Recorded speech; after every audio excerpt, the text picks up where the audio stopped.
चीन पर राहुल गांधी ने जो बयान दिया, हम आपको वो भी सुनवाते हैं। दरअसल चीन को लेकर राहुल गांधी ने प्रधानमंत्री नरेंद्र मोदी को घेरने का प्रयास किया।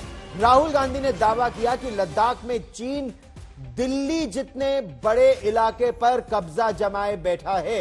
लोकसभा में विपक्ष के नेता राहुल गांधी ने अमेरिका के दौरे पर कहा कि प्रधानमंत्री नरेंद्र मोदी चीन से सही तरीके से नहीं निपट सके और चीन के सैनिक भारत के 4000 वर्ग किलोमीटर जमीन पर कब्जा जमाए बैठे हैं।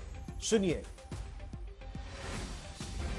Do you think under Modi that India has managed the US-China competition well?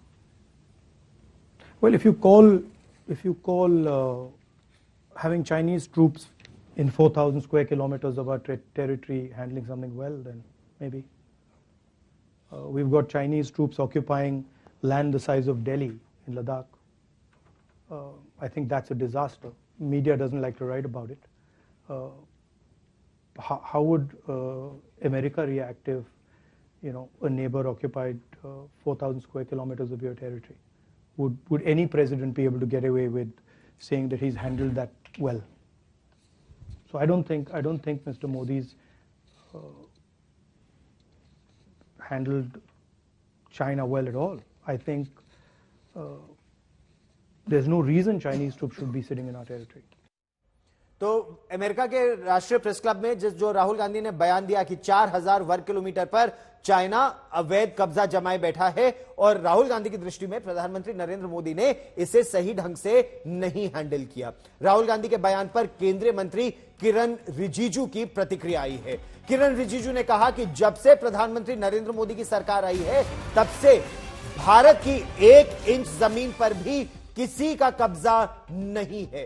किरण रिजिजू ने कहा कि राहुल गांधी विदेश में जाकर भारत को बदनाम करना बंद करें। केंद्रीय मंत्री किरण रिजिजू जो अरुणाचल प्रदेश से ही आते हैं, उन्होंने कहा कि 1962 से पहले सीमा निर्धारित नहीं थी, लिहाजा कुछ गड़बड़ी हो सकती है, लेकिन अब हमारी जमीन पर कोई कब्जा करे यह संभव नहीं है। सुनिए।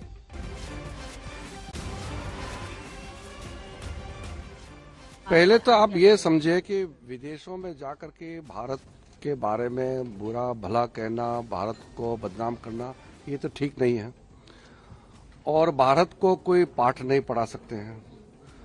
जहां तक हमारा जमीन का सवाल है, मोदी जी आने के बाद हमारा 1 इंच जमीन कोई कब्जा नहीं कर पाया। मैंने विपक्ष के नेताओं को कहा था पिछली बार सदन में कि समय है तो मेरा साथ चलिए। और 1962 से पहले अगर बॉर्डर में डिमार्केशन नहीं था, वहां कुछ गड़बड़ हुआ, इसका मतलब ये नहीं कि आज आकर के हमारे जमीन को कब्जा कर लेंगे, ये संभावना नहीं है। विदेशों में जाकर के भारत का अंदर का बात और भारत को ही अटैक करना, ये तो शोभा नहीं देता है। और राहुल गांधी के सिखों पर बयान पर अब विवाद थमा नहीं और ज्यादा गहरा गया है और ज्यादा बढ़ गया है। राहुल गांधी ने सिखों को लेकर जो बयान दिया उस पर भारतीय जनता पार्टी की ओर से कड़ी नाराजगी भी जताई गई है।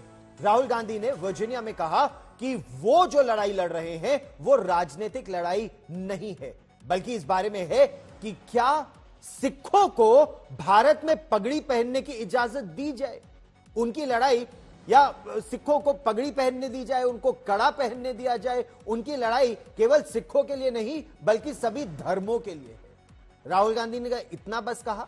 उधर जो खालिस्तानी है, गुरपतवंत सिंह पन्नू, अमेरिका में जो बैठा है खालिस्तानी, उसने राहुल गांधी के बयान का फायदा उठाते हुए कहा कि उन्होंने एक बहुत बोल्ड स्टेटमेंट दिया है। एक आतंकवादी राहुल गांधी के बयान को भुनाने की कोशिश कर रहा है। पन्नू के बयान के बाद भारतीय जनता पार्टी ने राहुल गांधी पर एक और हमला किया है। See, first of all, you have to understand what the fight is about. Fight is not about politics. That is superficial. What is your name? Brother, yeah, with the turban? What is your name? Bhalinder Singh. Bhalinder Singh.